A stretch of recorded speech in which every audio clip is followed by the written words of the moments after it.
Even though this isn't my heartbreak story, I was deeply affected since I was the friend of the guy in this story. I might even call myself the middleman, Cupid, or the messenger.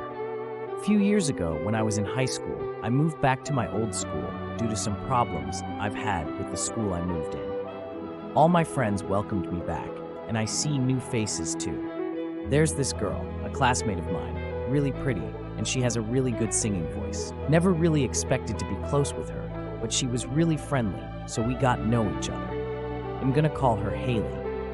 A week later, I stumbled upon my older friend just outside the school talking with his friends.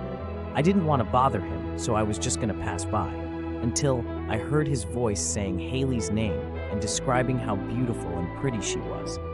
I froze when I overheard their conversation, and he noticed me when I gave him a WTF look on my face. I didn't say a word and just started fast walking back to the school. He knew I was in the same class with Haley, so he ran, caught up to me and stopped me. Told me to keep it a secret, and as a good friend, I did. He talked to me, asked me stuff apt her, and lucky for him, me and Haley were already friends, so I shared some information. I'm gonna call him Kenny. A few weeks passed, and I started to hint some things to Haley about Kenny in our conversations, and it seems like she also likes him. I couldn't confirm it yet, but I discovered that they're in the same club, so they talk a lot. Days passed as I gave my friend Kenny a lot of information about her to give him the courage to confess, so he did. I went home early that day and got a text from him. She said yes, and I was happy for both of them. But there was one rule in their relationship.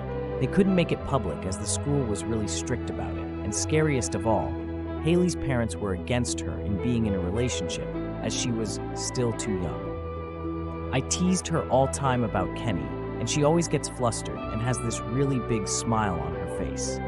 I never mention any names, only their call sign, since Kenny had a brother who was in the same class as I am with Haley. I'm tired. I'm going to continue tomorrow.